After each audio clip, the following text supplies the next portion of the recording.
entonces eso es parte de la cultura, siempre buscamos solucionar los problemas desde los zapatos del consumidor. Si yo fuera el consumidor, ¿qué me gustaría que me solucionaran?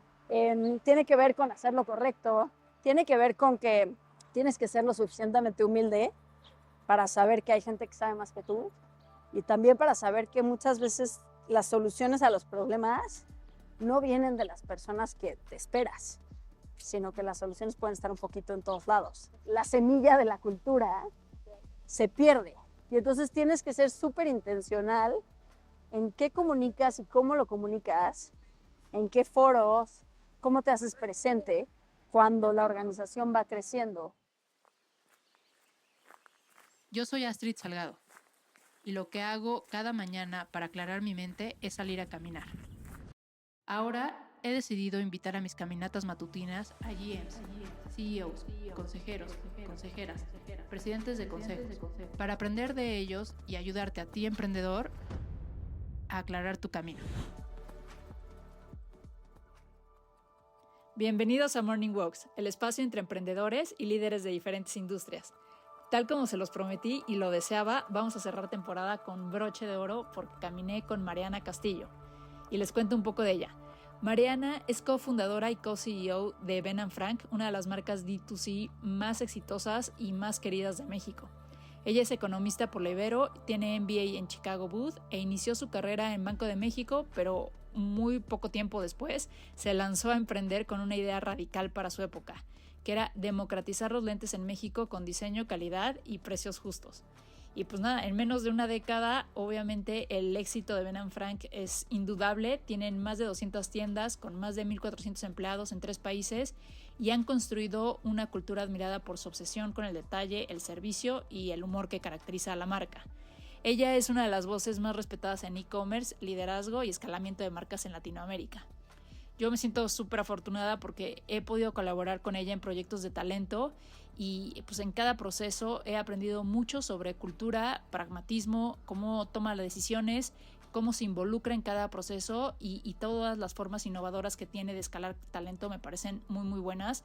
Así que en esta caminata obviamente aproveché para platicar de eso, de talento, su visión y su transformación como líder y nos dejó muy buenos aprendizajes. Así que pues les toca a ustedes, pónganse los tenis y escuchen sus mejores aprendizajes sobre talento y sobre todo no se pierdan la parte entre cultura y congruencia como receta secreta de lo que se vive en cada uno de sus productos y sus tiendas.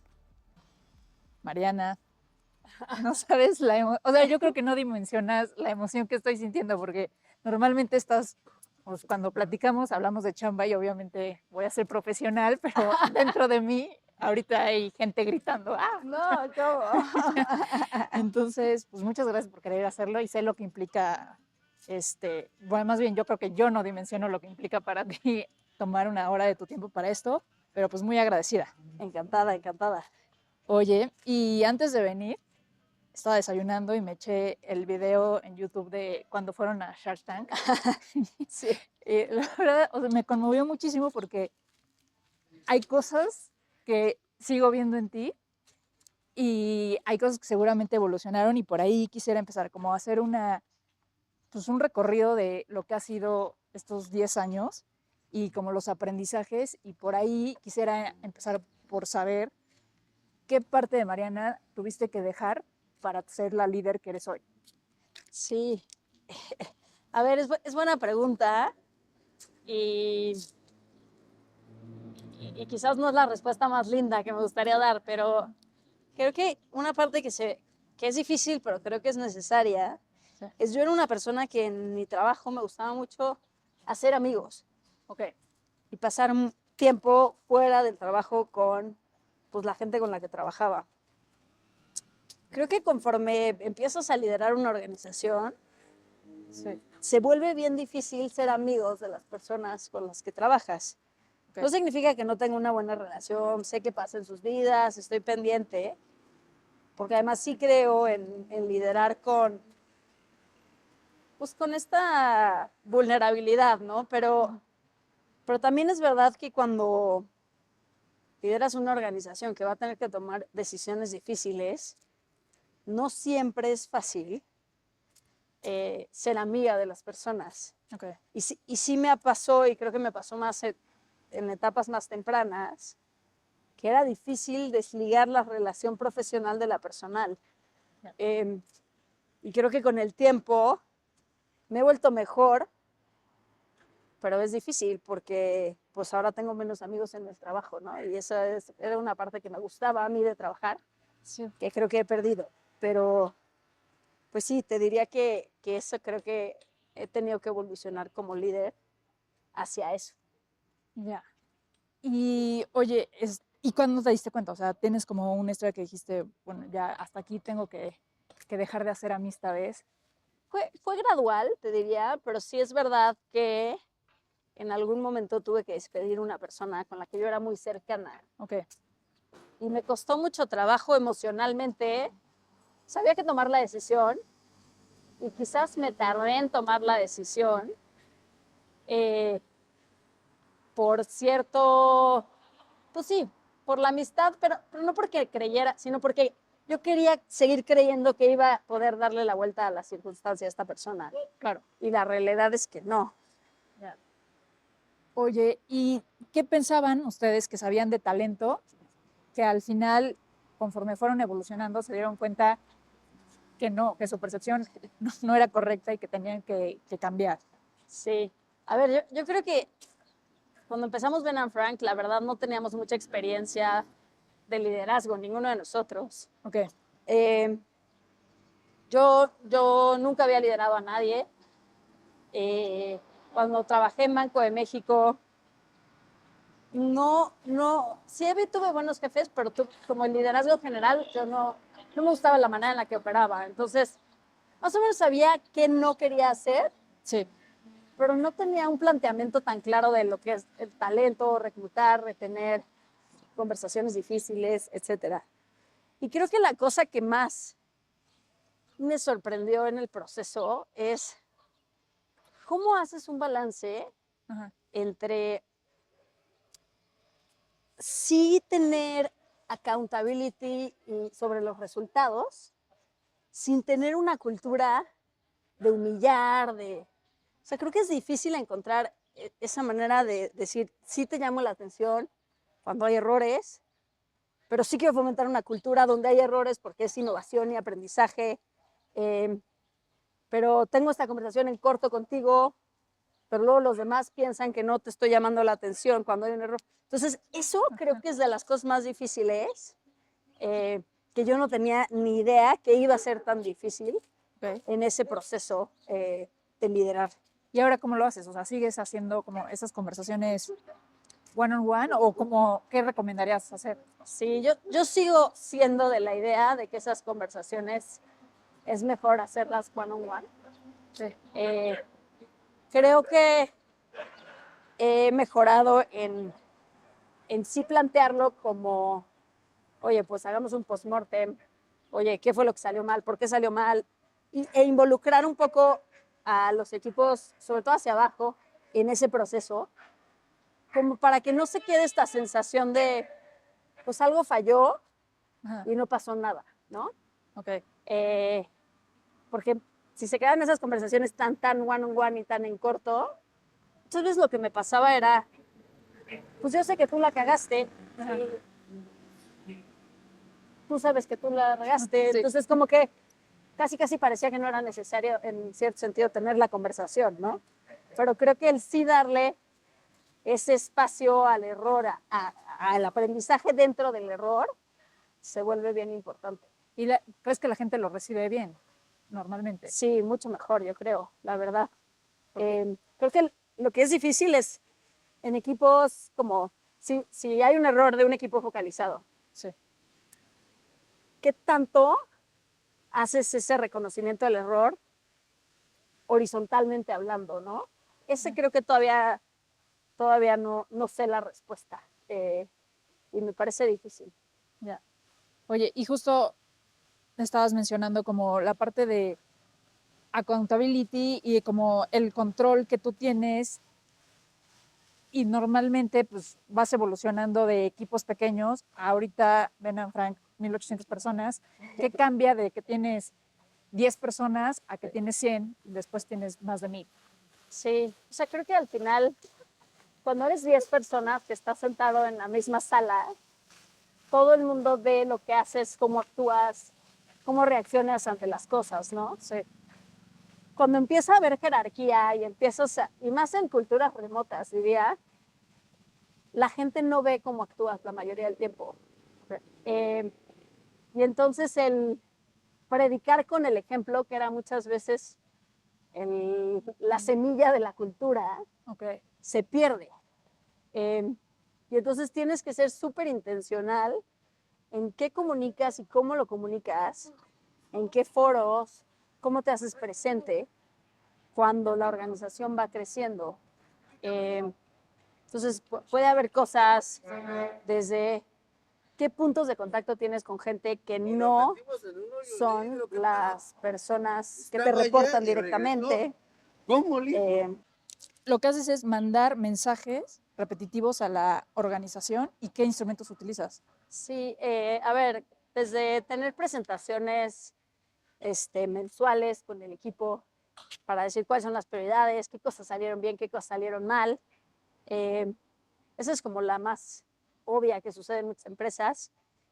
También tenemos bastante la cultura de hacer skip level one-on-ones, que es básicamente a la gente que les reporta tus reportes, juntarnos con ellos, Okay. para entender ellos cómo están viendo los cuellos de botella, su relación con su manager, la relación entre áreas.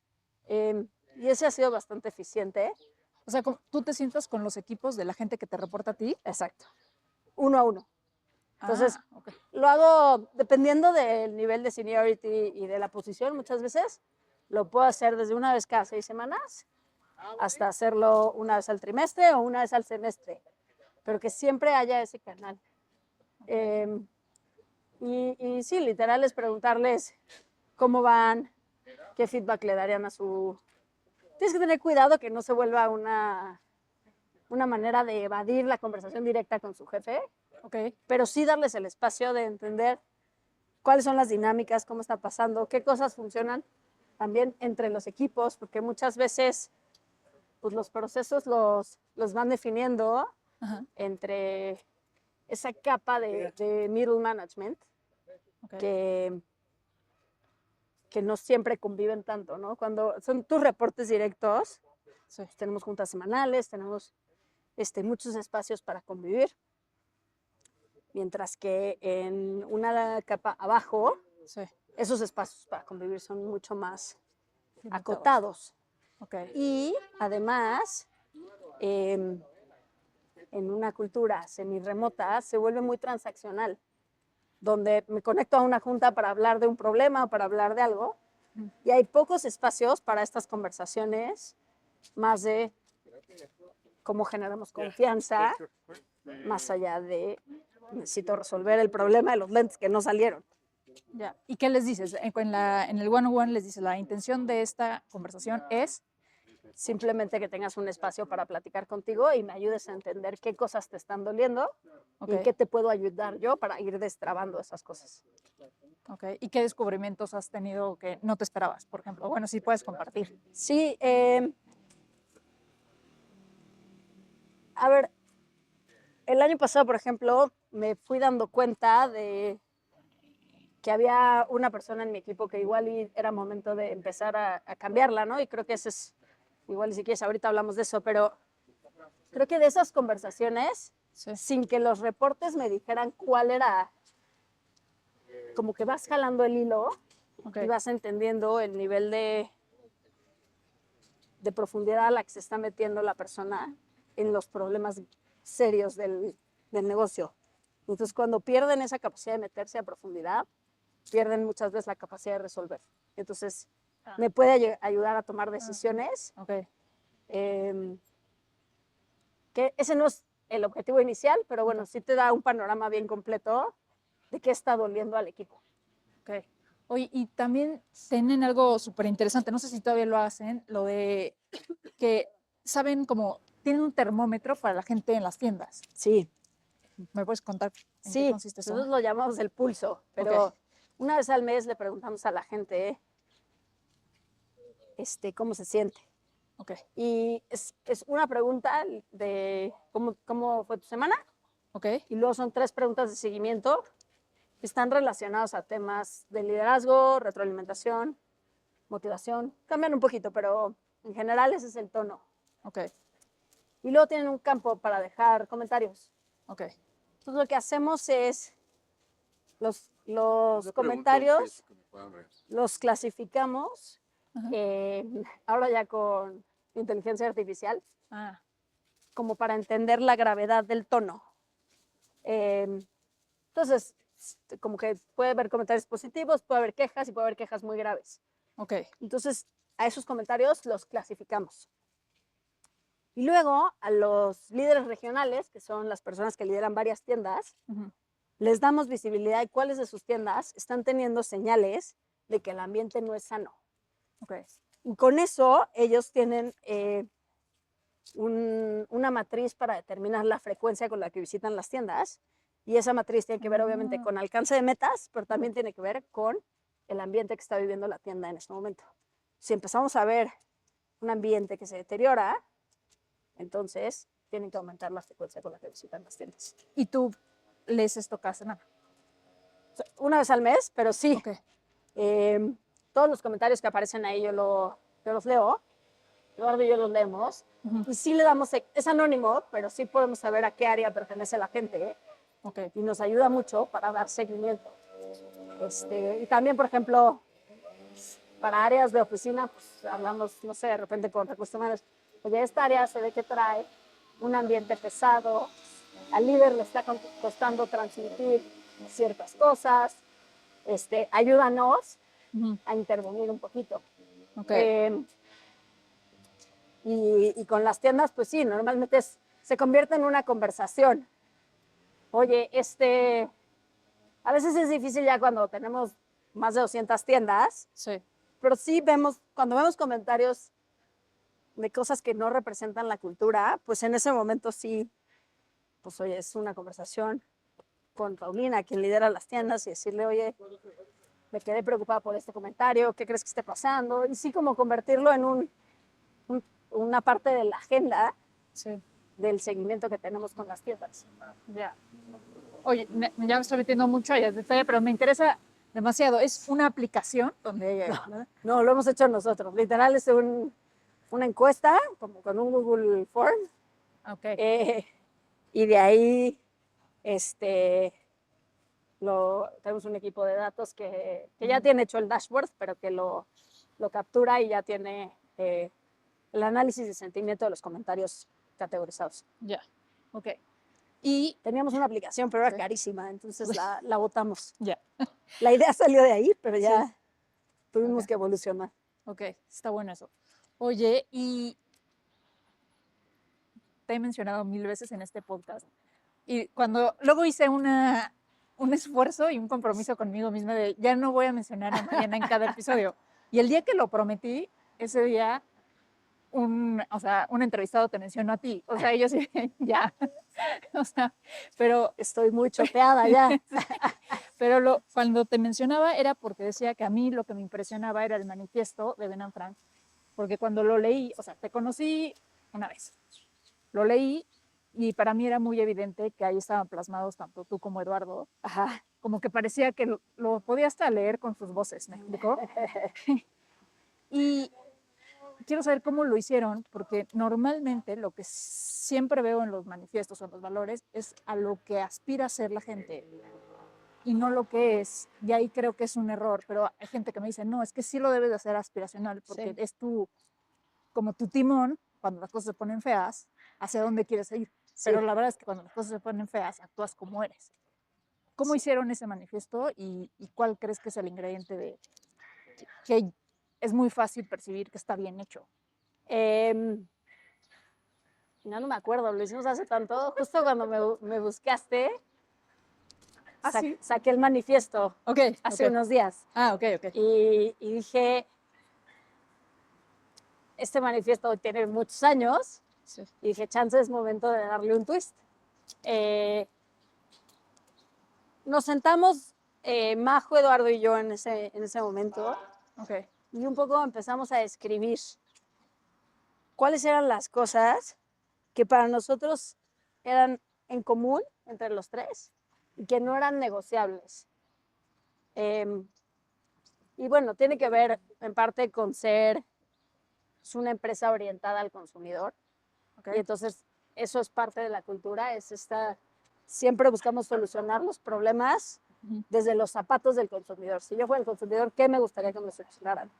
Tiene que ver con hacer lo correcto, tiene que ver con que tienes que ser lo suficientemente humilde para saber que hay gente que sabe más que tú y también para saber que muchas veces las soluciones a los problemas no vienen de las personas que te esperas, sino que las soluciones pueden estar un poquito en todos lados. Entonces, una parte de esto viene de estar sentados en un escritorio una mesa con 10 personas en esa primera oficina, y pues darte cuenta que entre todos podíamos platicar independientemente del nivel jerárquico, que no había mucho, y que de ahí salían buenas ideas. Y entonces como que sí intentamos plasmar lo que éramos nosotros y lo que queríamos que fuera la empresa. O sea, fue una hora que se sentaron a decir. Sí. Y luego primero redactamos las ideas, luego la escribimos un poquito más poético, si quieres, de alguna manera. Le metimos más el tono, y ahí pues Majo lideró un poquito más ese proceso, y luego ya lo compartimos con las personas que trabajan con nosotros para tener un poquito de feedback y ya se quedó ese manifiesto. Yo creo que es sano iterarlo, por eso te digo que creo que igual a 10 años de haber arrancado es un buen momento de reafirmar qué sí queremos hacer y qué ya no, te diría. Y si lo leo, sí, probablemente la mayoría sí lo queremos seguir haciendo, pero yo creo que hay que hacer un ejercicio consciente de reafirmarlo, y de que estamos todos comprometidos con que eso es el manifiesto que queremos tener hacia adelante. Pero creo que sí siempre desde quién eres. Puede ser aspiracional, pero no puede ser inconsistente con quién eres. O al menos así lo veo yo. Se cuestionaban en ese momento si de verdad, ahora como lo que estaban poniendo era, o sea, la neta es que no somos eso, o si salió como más orgánico. Creo que una cosa que nos pasa a nosotros es que a veces generamos mucha frustración en algunas personas, pero somos extremadamente realistas y como de repente lees algunos de estos manifiestos culturales de otras empresas, sí, y te das cuenta que es tan aspiracional que no se siente real. Sí. Y nosotros vivimos muy incómodo con cosas con las que no nos sentimos reales.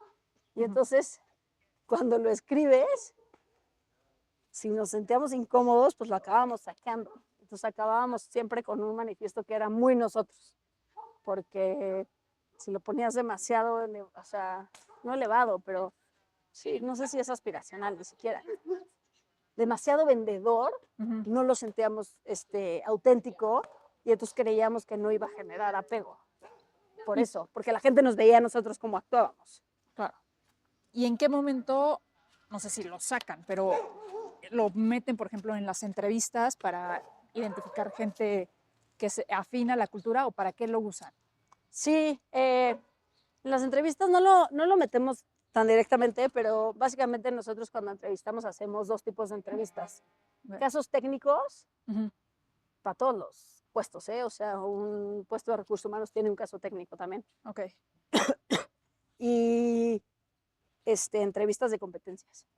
Y nadie puede descartar gente antes de que haya un proceso balanceado. Una vez que vimos que el perfil encaja razonablemente bien. Okay. Y en la entrevista de competencias, básicamente, tenemos una guía de preguntas que deberías de hacer y esas preguntas están alineadas a los valores de la empresa. Okay. Y siempre son preguntas más como de comportamientos pasados. Entonces, dame un ejemplo en el que tuviste una persona que no estuviera teniendo buen desempeño en tu equipo. Dame el contexto, qué pasó, cómo actuaste, qué hiciste y cómo se solucionó. Okay.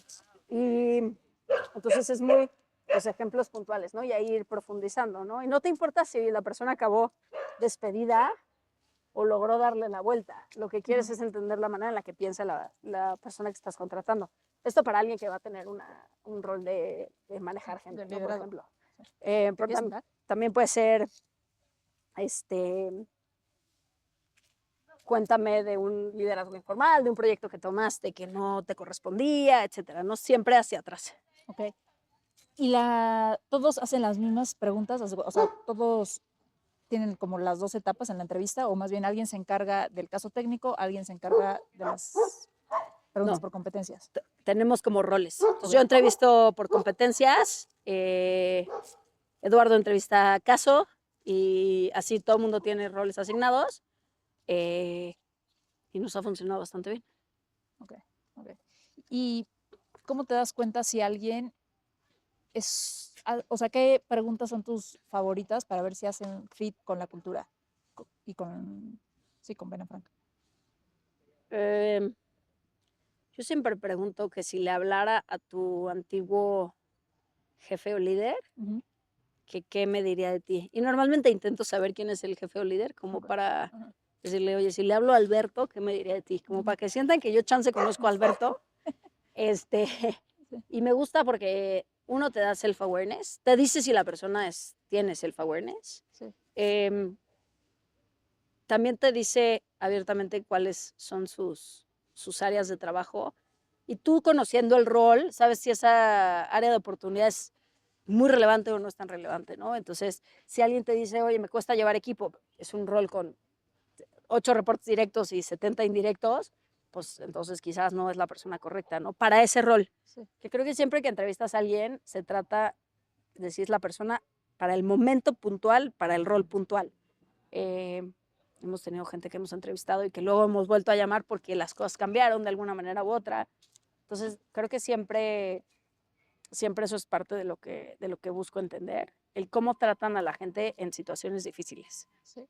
Y creo que esa pregunta de qué me diría tu jefa de ti es buenísima. A mí me sorprende cómo si sacas a la gente de su zona de confort, me parece muy básica ya, ¿no? Como que todo el mundo la hace, pero yo veo que la gente se saca de onda todo el tiempo. Sí, yo creo que porque piensan que sí puedes llegar a saber como la verdad y entonces sí se esfuerzan, pero ya ahí te das cuenta desde su reacción te das cuenta de muchas cosas. Sí. Y luego hay gente que solo te dice cosas positivas, y luego hay gente que te dice solo cosas negativas, como que te das cuenta mucho de cómo ellos se perciben, es muy impresionante. Oye, ¿cuál fue el mayor aprendizaje que tuviste de una mala contratación y qué ya no haces? A ver, creo que una de las peores contrataciones que hicimos fue porque enfocamos muchísimo en traer a una persona con muchísima experiencia en lo que era el rol conceptualmente. Okay.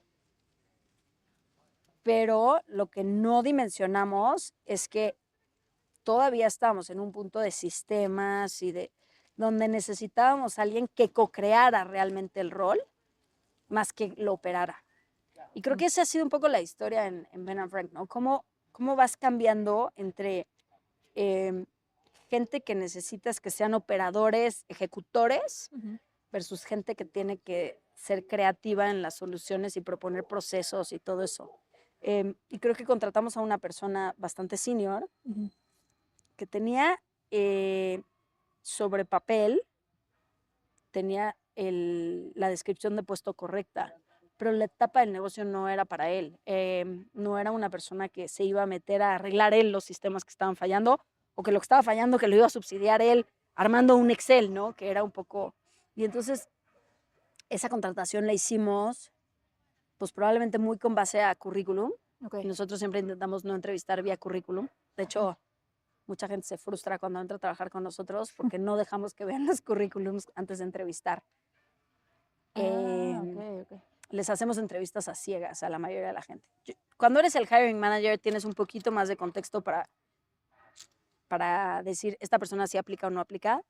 O sea, sí sirve la experiencia en general, pero intentamos que casi nadie en el proceso vea el currículum. Con razón, o sea, me acuerdo que te mandaba CVs y luego se los mandaba a Eduardo y como que me decía, no me mandes. Y yo decía, ¿por qué no? Pero no quieres saber con quién vas a hablar. No. Y luego la gente parece que piensa que no estamos preparados, Sí. pero no es eso. Es que simplemente cuando tú ves un currículum, ya traes unos super sesgos de, esa persona trabajó en tal lugar, esa persona hizo esto. Entonces ya traes unos sesgos, buenos o malos, a la entrevista. Y nosotros lo que queremos es que lo descubras tú en la entrevista haciendo las preguntas correctas. Porque si no, muchas veces, si entrevistas con base a currículum, no haces las preguntas a nivel de profundidad que necesitas. Ya, ok. Entonces ese fue un aprendizaje que sí tuvimos con esta persona que contratamos. Y es horrible porque pues, eventualmente nos dimos cuenta, creo que él también sabía que no era la persona para el rol como lo teníamos.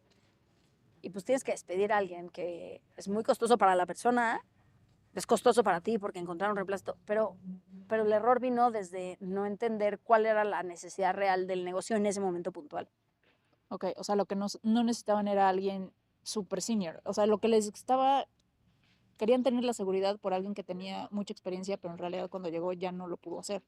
O sea, era un conocimiento muy técnico que tenía y entonces sabía perfecto los procesos como eran y cómo tenían que ser, pero la capacidad de construir de cero para llegar a esos procesos no era el perfil correcto. Pues entonces siempre tendrías que estar buscando gente que ha construido en startups, ¿no? Y luego cómo te... No necesariamente, pero sí tienes que buscar gente que le guste tomar proyectos nuevos y empezarlos de cero. Puede ser dentro de empresas grandes, ¿eh? Tienes que buscar gente que le guste crear, no solo operar. Que le guste decir, híjole, este es un problema. A ver, hay gente que te dice, este es un problema, necesito que tecnología me lo resuelve. Y hay gente que te dice, oye, esto es un problema, necesito que tecnología me lo resuelve. En el Inter armé un Excel medio, Okay. pero que nos va a subsidiar en lo que nos lo resuelve tecnología. Quieres a esa persona. Y eso lo encuentras en muchas empresas, no tiene que ser necesariamente startup. Pero luego en los corporativos te das cuenta de que hay mil cosas que fallan y luego nada más hay gente que pues ahí las dejan. Lo que quieres es la persona que te diga, mira, hágame esto, como pude. Está en pincitas, pero sirve. Ese es el perfil que quieres. Ya. Oye, ¿cómo llegaron a Majo? Te iba a preguntar de la mejor contratación, y justo tenía una plática con un emprendedor y como que me decía, ¿quién hace eso en Ben Frank? Y yo sabía que era Majo Sí. y era como la plática de, pues vieron potencial, no sé, pero cuéntame esa historia. Sí, la historia de Majo es, ni siquiera la considero una contratación porque es como, Co-found, ¿no? pues sí. Pero fue un poco un accidente de la naturaleza, o sea, una amiga de Eduardo, como que muy rápido cuando decidimos que este iba a ser el modelo de negocios que íbamos a hacer, Ujú. que necesitamos a alguien que sepa de moda, nosotros no sabemos nada, somos unos MBAs buenos para el Excel y para los números, pero no nos preguntes qué está de moda.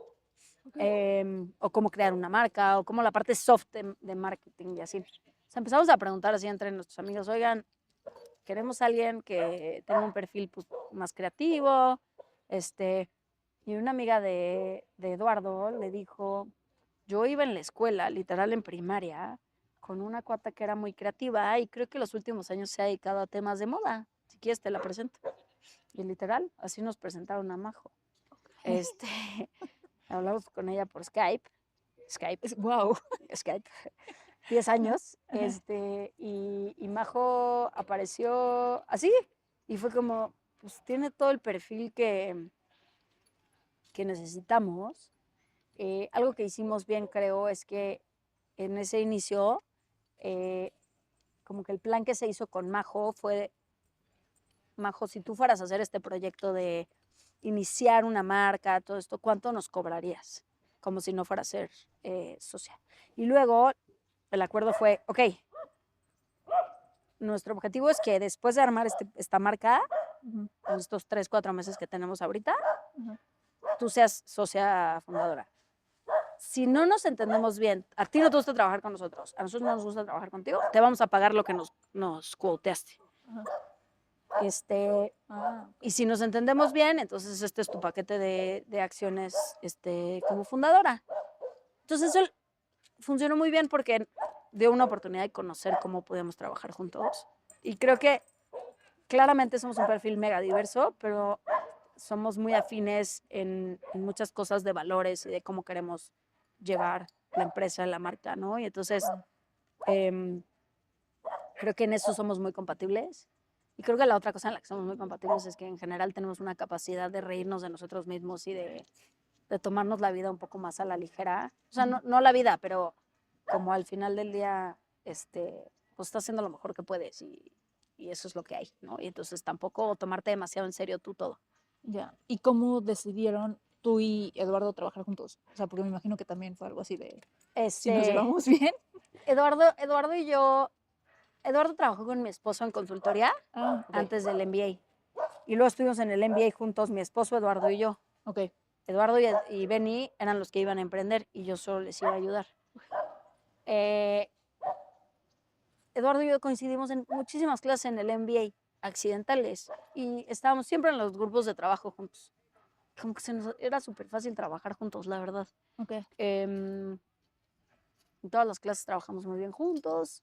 Pues mientras yo les ayudaba, ahí estaba, y luego fue como, pues, Benny y yo teníamos muchas deudas del MBA y así, y entonces al final, pues, me quedé yo operando con Eduardo. Ok. ¿Qué, ¿Notas que tienen algo en común las mejores contrataciones que has hecho? Por ejemplo, o sea, Majo, que no es tanto contratación, pero viene recomendada de alguien que te conocía. ¿Qué tienen en común la gente que dices son estrellas en Ben Frank? Para mí, el predictor más grande es la curiosidad. Y luego no es tan fácil descubrirla en las entrevistas como me gustaría, la verdad. Pero la curiosidad sí es esto, la capacidad de siempre hacer la siguiente pregunta. Esto falló, ¿por qué falló? ¿Por qué falló? O sea, es como que siempre indagar hasta el problema. Muchísima gente se queda en un nivel un poquito más superficial y yo creo que las mejores contrataciones son esas que no paran de cuestionarse el siguiente, cómo lo hago mejor y cómo lo hago cada vez mejor. Ese te diría que es el patrón común de las personas que más han destacado. Ya, súper. Oye, Mariana, mil gracias por esto. ¿Estás abierta a un fire chat? Adelante. Ya me puse nerviosa, pero bueno. A ver, ahí te va. ¿Cómo se llamaban los primeros lentes que tuviste de Ben Frank? Unos Aldus que se siguen vendiendo. Sí. Ahora, la siguiente. ¿Cuál es el mejor o el peor consejo que te han dado? Creo que el peor consejo es cuando estás en etapa temprana de tu startup, que te dicen no lo compartas con nadie porque te pueden robar la idea. Ese es el peor, peor, peor. ¿Y lo seguiste ese consejo alguna vez? ¿No? No. Ah, bien. Te das cuenta que en las startups todo es ejecución, las ideas valen, o sea, antes de nosotros hubo unos cuates que le intentaron, la misma semana que lanzamos nosotros lanzaron otros cuates, todo es ejecución, la idea no vale nada, a menos de que tengas una idea loquísima y eres Elon Musk, en cuyo caso nadie lo va a poder replicar, entonces no te debería de preocupar eso. ¿Cuál es el libro que más veces has leído? Creo que nunca he leído un libro 2 veces. Ok. ¿Y el libro que más te ha marcado? Creo que en diferentes etapas. Este es muy cliché entre emprendedores, pero creo que sí es un libro fantástico, que es el de The Hard Things About the Hard Things de Ben Horowitz. Creo que lo lees y dices, sí, eso es exactamente lo que me está pasando. Pues hay muchos momentos del libro que me generaron esa sensación y creo que fue muy útil. Luego hubo uno que leí hace no tanto que se llama Burn Rate. Es el fundador de Bonobos, una marca de ropa en Estados Unidos que es bipolar y descubre que es bipolar en una crisis de la empresa. Entonces, Sí, ya sé, sí. Creo que hay pocos libros que hablen de salud mental de una manera tan frontal y tan con una experiencia, ¿no? Como que ahora, desde COVID es muy cliché hablar de salud mental, pero si ves las estadísticas, los emprendedores tienen una probabilidad mucho más alta de tener problemas de salud mental serios y creo que este libro realmente hace una labor fantástica de visibilizar eso. Ya, ok. ¿El aprendizaje más duro de ser mamá? ¿De ser mamá? Sí. Te cambié rapidísimo. Sí. A ver, creo que es la velocidad con la que las cosas pasan. O sea, con la velocidad de la velocidad con la que te puedes perder las cosas, ¿no? Una semana no estás y a la siguiente tu hijo está caminando. La importancia de priorizar porque ese tiempo no regresa. ¿Y cuál es tu superpoder? Me preguntaron esto la semana pasada en en un offsite que hicieron de emprendedores. Ok. Y no fui capaz de poner mi superpoder. ¿Cómo? No. Yo te puedo decir varios. No, me cuesta muchísimo. Y Sí. creo que es parte de un síndrome del impostor. Y creo que hay una parte de mí que siente que hace varias cosas bien, pero no estoy segura cuál es la que hago extraordinariamente bien. Mira, yo te voy a decir dos que identifico, no sé si tampoco si son, pero creo que sí es mucho por ahí. Uno, creo que eres demasiado valiente, o sea, muy. Y la otra, eres muy amable, no en el sentido de haces algo buena onda por la gente, sino como que es muy fácil que la gente te estime. Yo creo que nunca he escuchado un hate a Mariana Castillo. O sea, es que Seguro, es muy seguro difícil. los hay. Probablemente sí, pero como que es una capacidad, Sí. capacidad que, o sea, que yo decida no hablar de ti y alguien más decida hablar de ti como un buen ejemplo, y es como algo que generas, como que además de que le pones muchas ganas a la parte de talento, que eso es algo, las veces que trabajé contigo es porque decía, genuinamente le quiero ayudar. Y eso es algo que generas. No sé si solamente en mí, que no creo, pero es uno. Te lo pongo ahí por si. Muchas gracias. Tengo que hacer un trabajo de Sí, mejor introspección, sí, pero sí, porque tienes varios. Pues muchas gracias, Mariana. Gracias por el tiempo. gracias a ti, Astrid. Muchas gracias por escuchar este episodio. De verdad espero que lo hayan esperado con la misma emoción que yo. Cada que platico con Mariana aprendo algo nuevo, pero lo que siempre me impacta, y creo que a muchos de ustedes también, es la valentía con la que toma las decisiones desde sus valores. Se lo dije en la plática y también les pido que si ustedes identifican otro superpoder de Mariana, me lo manden o se lo hagan llegar porque me impresiona mucho que no lo tenga tan claro como yo. Tiene una forma súper honesta y muy propia de hacer las cosas y que no pueden encajar con todos. De hecho, ella también lo dice ahí, pero para las mujeres emprendedoras y para las mujeres en general, Mariana representa una historia profundamente inspiradora, que es una mujer construyendo en sus propios términos. Y más allá de eso, creo que este episodio va a resonar con muchísimos emprendedores que están en ese proceso de transformación, de fundadores que arrancan con una idea y un sueño, a CEOs que lideran organizaciones grandes, complejas y llenas de retos. Mariana siempre habla desde un lugar muy genuino sobre lo que significa crecer, soltar, reconstruir y volver a elegir quién eres para ser una gran líder. Y estamos cerrando el año y como cada fin de temporada les voy a armar los aprendizajes más importantes de cada caminata. Lo pongo siempre en LinkedIn y para mí fue una temporada increíble. Creo que Morning Walks está evolucionando cada vez más y disfruté muchísimo. Sinceramente se me fue como agua. Gracias por escuchar y gracias por acompañar cada paso y la paciencia que han tenido durante la evolución del podcast. Disfruten los episodios que quedan en diciembre de Scaling People y pues nada, caminamos el próximo año. Un abrazo.